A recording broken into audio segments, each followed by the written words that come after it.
ظهر الفساد في البر والبحر بما كسبت أيدي الناس ليذيقهم بعض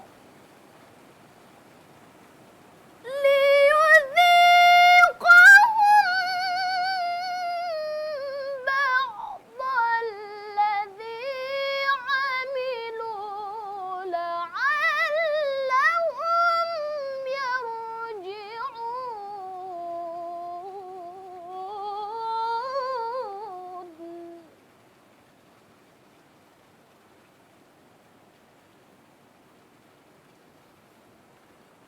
ليذيقهم بعض الذي عملوا لعلهم يرجعون.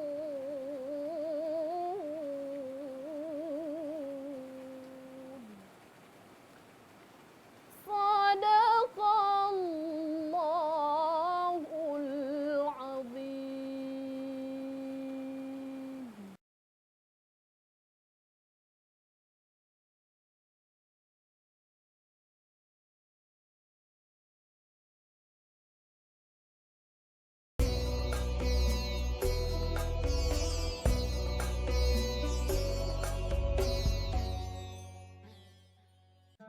Bismillahirrahmanirrahim.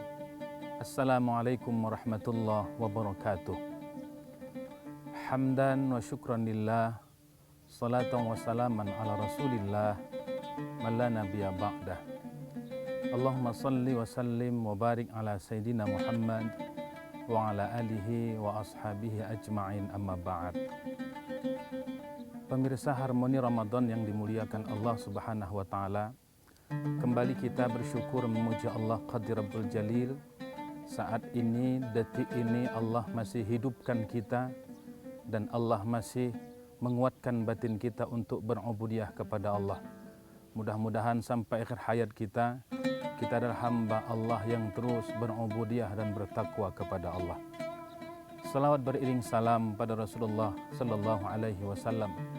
Mudah-mudahan kita terus istiqamah dengan ajaran Rasulullah dan lisan kita, lidah kita tidak pernah bosan bahkan berhenti melantunkan salawat pada Rasulullah sallallahu alaihi wasallam. Pemirsa Ramadan yang dimuliakan Allah Subhanahu wa Ta'ala, dalam kesempatan yang mulia ini satu diskusi yang menarik yang akan kita diskusikan adalah terkait dengan menjaga bumi Allah.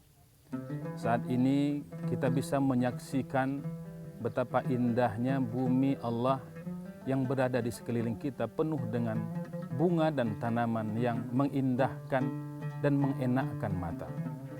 Maka kalau kita lihat beberapa ayat Al-Quran bahkan hadis Rasulullah SAW, kita akan melihat betapa banyaknya tuntunan Al-Quran yang menuntun umatnya, yang menuntun umat Islam untuk berlaku baik terhadap bumi Allah.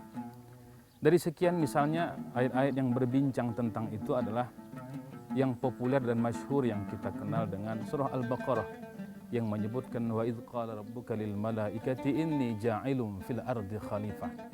Ternyata Adam dan manusia itu diciptakan oleh Allah adalah fungsinya sebagai khalifatullah fil ard. Sebagai khalifah, sebagai yang punya wewenang untuk mengelola dan menata alam ini. Maka oleh karena itu berdasarkan ayat ini ada satu prinsip yang dipegang dalam tata mengelola alam ini. Yang pertama yang disebut dengan prinsip tanggung jawab atau yang disebut dengan responsibility terhadap apa yang Allah wewenangkan pada. Maka berdasarkan ayat ini semua kita yang hidup di dunia ini, di alam ini memiliki fungsi khalifatullah fil ard. Apapun kapasitasnya, apapun fungsinya, Allah bebankan di pundaknya sebagai khalifah. Maka untuk menguatkan ayat ini juga bisa dilihat pada ayat yang lain ketika Allah menyebutkan Daud itu, ya Daud inna ja'alnaka khalifatan fil ard. Wahai Daud, sesungguhnya kami menjadikanmu khalifah Dan itu lebih tegas. Allah katakan bahwa Daud itu sebagai khalifah fil ard. Maka apa yang disebutkan Allah pada Daud, fahkum, maka berhukumlah engkau, aturlah, buatlah tata aturan di antara manusia bil haq, dengan kebenaran, dengan petunjuk Allah. Wala tattabi'il hawa, dan jangan engkau perturutkan hawa nafsu. Yang kedua yang bisa kita petik dari beragam ayat adalah apa yang disebut dengan prinsip isti'mar. Apa itu? Prinsip memakmurkan bumi Allah. Maka pada poin ini ada satu ayat yang menjelaskan wa ansya'akum minal ard wasta'marakum fiha. Ketika Allah menciptakan kamu, wasta'marakum, dan Allah menuntun kita untuk memakmurkan apa yang ada di bumi Allah. Maka yang kedua ini adalah prinsip memakmurkan. Maka ada istilah memakmurkan masjid, takmir masjid. Padahal kita secara skala besar adalah tugas kita untuk takmirul ard. Apa itu memakmurkan bumi Allah? Maka memakmurkan ini bukan hanya persoalan maintenance, bukan hanya persoalan menata yang sudah ada, tidak. Tapi memakmurkan ini adalah mengelola, menata, bahkan mengolah sumber daya alam ini menjadi lebih baik, bahkan bisa dimanfaatkan oleh semua manusia. Para pemirsa Harmoni Ramadan yang dimuliakan Allah Subhanahu wa taala. Maka dalam ayat lain Allah sebutkan wala tufsidu fil ardi ba'da islahiha. Dan jangan kamu melakukan kerusakan sesudah Allah membaikkan dan memperbaharui alam. Ini penting menjadi catatan bagi kita semua bahwa alam yang terkembang ini, yang Allah siapkan ini bukanlah sesuatu yang harus dan orang eksploitasi dan tak pernah berpikir untuk mengembangkan ulang. Jika ingin kita sebut pada 3 pilar di bumi Allah, ada daratan, ada lautan, dan ada udara. Ketika unsur ini adalah menjadi tanggung jawab yang harus dimakmurkan oleh hamba-hamba Allah. Kita lihat di laut banyak orang yang membuang kotoran, membuang limbah industri, bahkan pabrik laut ke sungai. Padahal sungai dan laut itu adalah bahagian yang harus dimakmurkan, ditata, bahkan dapat mencerahkan dan memberikan manfaat. Para pemirsa Harmoni Ramadan yang dimuliakan Allah Subhanahu wa taala. Maka ini menjadi poin penting jika ingin kita sebutkan bahwa dalam hadis akan kita lihat dan kita urai lagi bagaimana pandangan hadis. Tapi misalnya pada ayat lain untuk mendudukkan ini adalah apa yang ada pada ayat yang lain. Zaharal fasadu fil barri wal bahri bima kasabat aydin nas. Ini peringatan Allah yang luar biasa. Bahwa nyata, jelas, real bahwa terjadi fasad, kerusakan di bumi Allah ini bima kasabat aydin nas. Karena ulah dan sebab tangan-tangan manusia yang tidak bertanggung jawab terhadap apa yang dia lakukan di bumi Allah. Dan ini dari zaman ke zaman, dari era ke era, bahkan zaman dahulu, hancurnya didatangkan oleh Allah azab itu karena ulah dan tangan manusia. Ada orang yang tidak mempertanggung jawab, yang hutan diolahnya secara individual, hanya kelompoknya. Akhirnya terjadi banjir bandang. Dia tumpuk sampah dan dia buang sampah di selokan, terjadi kebanjiran. Dia cemari air dan sungai dengan kotoran dan banyak limbah, yang timbul adalah penyakit. Dan sebaliknya, ketika kita melakukan mafsadat pada alam semesta, lingkungan kita, maka yang datang pun akan mafsadat pada orang-orang tersebut. Para pemirsa Harmoni Ramadan yang dimuliakan Allah Subhanahu wa taala. Poin ketiga, prinsip yang kita jadikan acuan pada untuk membumikan bahkan memakmurkan bumi Allah adalah apa yang disebut dengan prinsip silaturahim.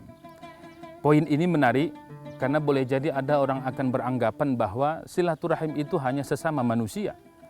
Bahwa bersilaturahim, bercengkrama, bersapa, santun itu sesama manusia. Tapi itu pemahaman yang cukup sempit.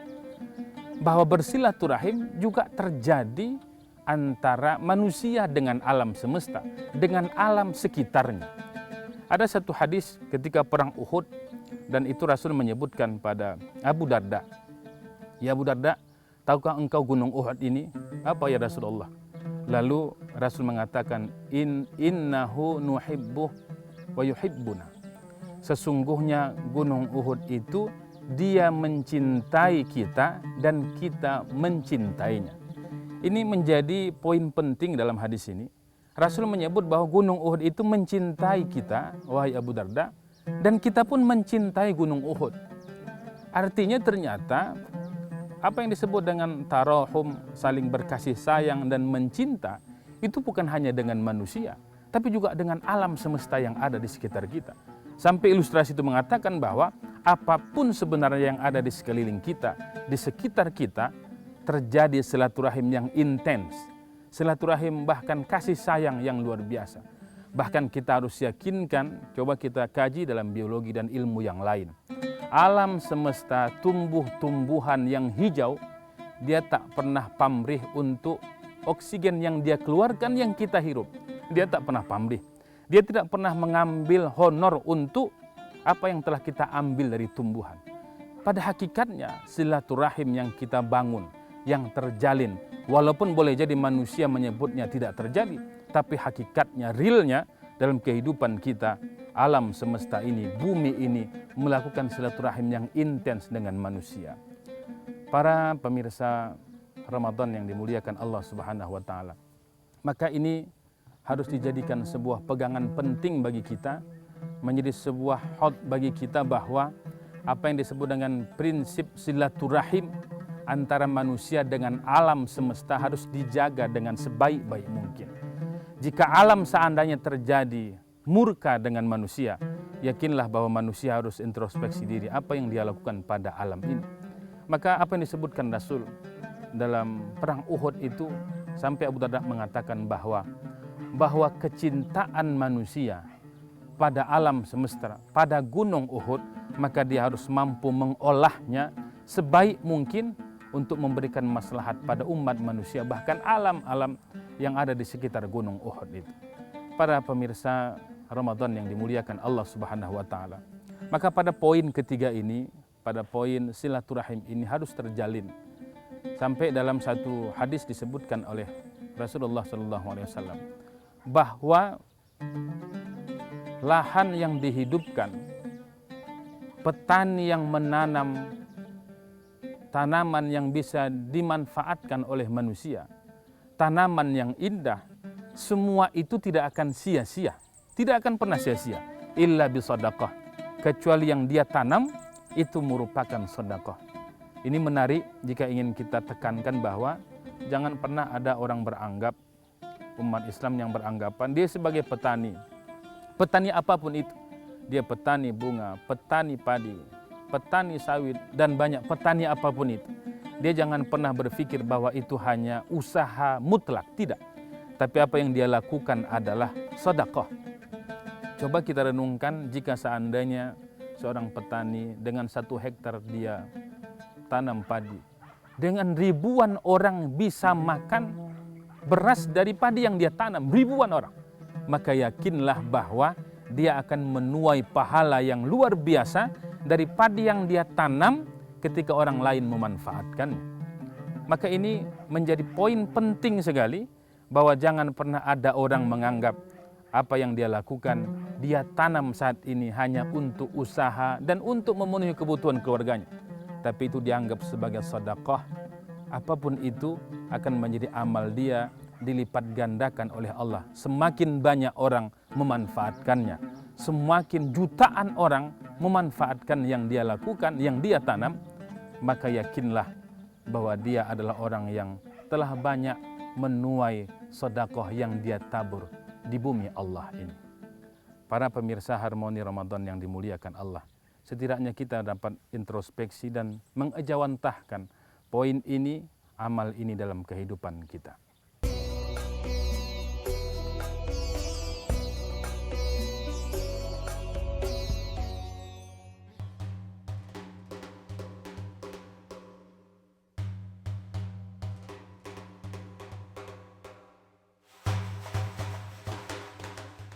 Para pemirsa Harmoni Ramadan yang dimuliakan Allah Subhanahu wa taala, bumi Allah yang kita sebutkan dengan 3 tanggung jawab yang diberikan pada hamba Allah akan kita ikat dengan satu kajian bahwa umat ini jangan pernah melihat dan keliru memahami dalam konteks amal soleh.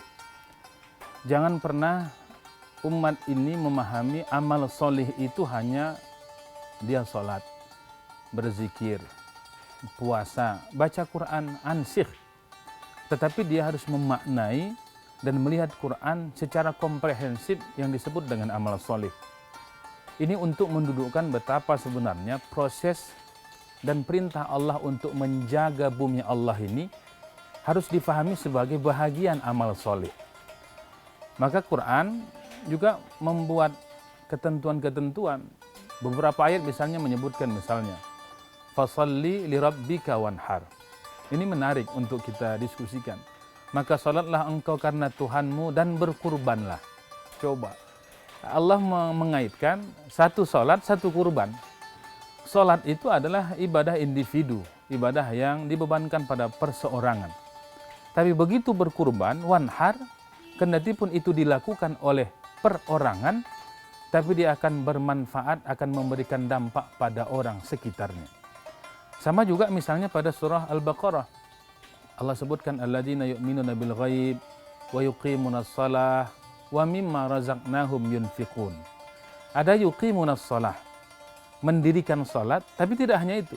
Wa mimma razaqnahum yunfiqun, dan dari sebahagian harta yang engkau berikan, yang Allah berikan, engkau nikmati, jangan lupa untuk yunfiqun, untuk engkau infakkan. Ada dua hal, ada salat dan ada berinfak. Maka yang diinginkan oleh Al-Quran, yang diinginkan oleh Allah dalam amal solih ini adalah solih dia secara individual dan solih secara sosial. Maka yang disebut dengan kesalehan sosial.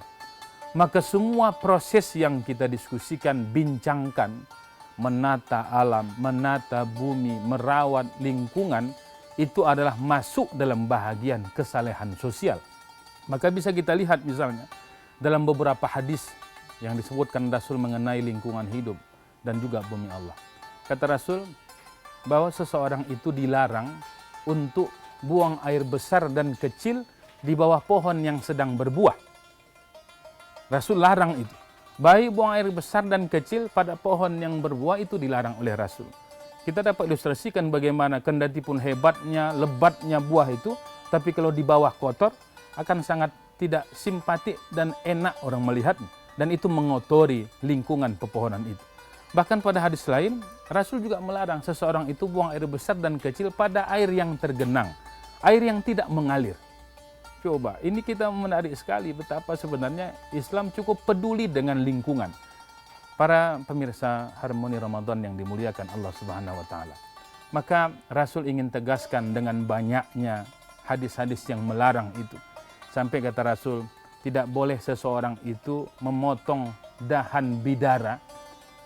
Tidak boleh dia memotong pohon bidara. Dalam riwayat yang lain kurma adalah untuk kepentingannya. Nanti bidara itu bisa kita lihat bahwa untuk bersiwak itu digunakan bidara. Yang itu punya aroma digunakan oleh orang banyak. Lalu dia potong dan dia bakar, bahkan robohkan sama sekali. Rasul larang itu. Karena mengapa? Karena ada kepentingan kemaslahatan hajat hidup orang lain pada pohon itu.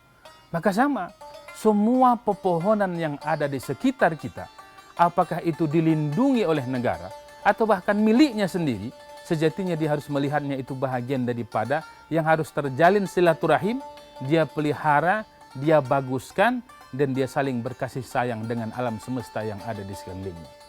Para pemirsa Harmoni Ramadan yang dimuliakan Allah Subhanahu wa taala. Maka titah untuk menjaga bumi Allah, titah perintah Allah untuk menjaga bumi Allah, itu selama seseorang masih dalam wujud manusia, bukan hanya persoalan muslim atau tidak muslim. Selama dia dalam wujud manusia sejatinya, dia memahami ini karena nilai yang disebutkan dalam Al-Quran dan hadis itu universal. Selama dia hidup dan tinggal di bumi ini, maka dia punya kewajiban. Dia punya kewajiban untuk menata sebaik mungkin alam semesta ini bisa dimaslahatkan, bisa dimanfaatkan sebaik mungkin, dan bahkan untuk mendekatkan dirinya kepada Allah Subhanahu wa taala. Para pemirsa Harmoni Ramadan yang dimuliakan Allah Subhanahu wa taala. Maka dalam satu hadis bahkan Rasul menyebutkan betapa luar biasanya Rasul. Jika seseorang menggunakan air, sampai segitunya dan sedetilnya Rasul menyebutkan bahwa berwudu dan mandi itu kebutuhan, tapi Rasul sebutkan Dalam satu riwayat menyebutkan bahwa Rasul itu jika seorang berwudu cukup hanya dengan 1 mud. 1 mud itu kalau ingin dilakukan konversi kira-kira 2 liter saja. Maka orang berwudu cukup 2 liter. Nah, ini menjadi cemeti juga kita bagi para jamaah yang sholat di masjid, sholat di musola, di tempat publik. Jangan hanya untuk membasuh muka 1 ember habis air untuk membasuh muka saja. Padahal kata Rasul cukup hematkan gitu. Belum lagi orang yang boleh jadi tinggal di daerah pesisir yang melimpah ruah air. Lalu dia menganggap itu sebagai sesuatu yang biasa saja. Bahkan dalam mandi kata Rasul cukup hanya 5 mud saja. Kira-kira 2 mud atau 3 mud yang kalau dihitungkan konversikan 5 liter untuk mandi. Coba bayangkan. Rasul sampai mengatur pola sistem penggunaan air. Mengatur sistem penggunaan air.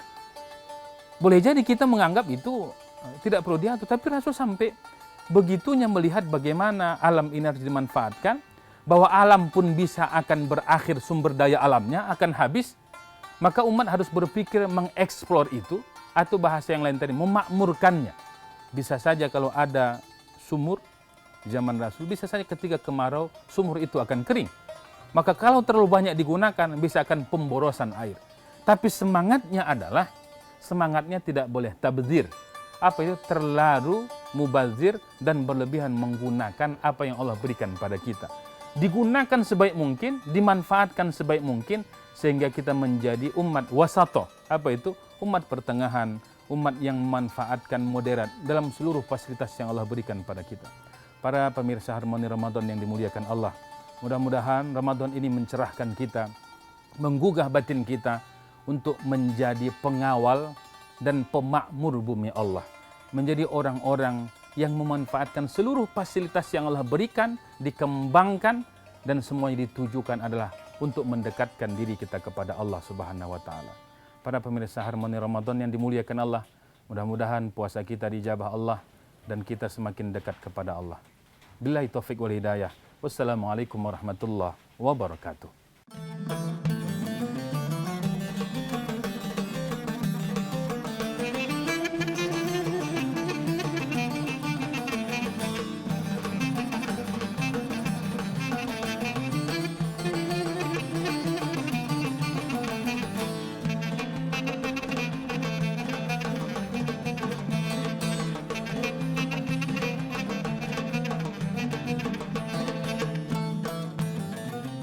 Acara ini dipersembahkan oleh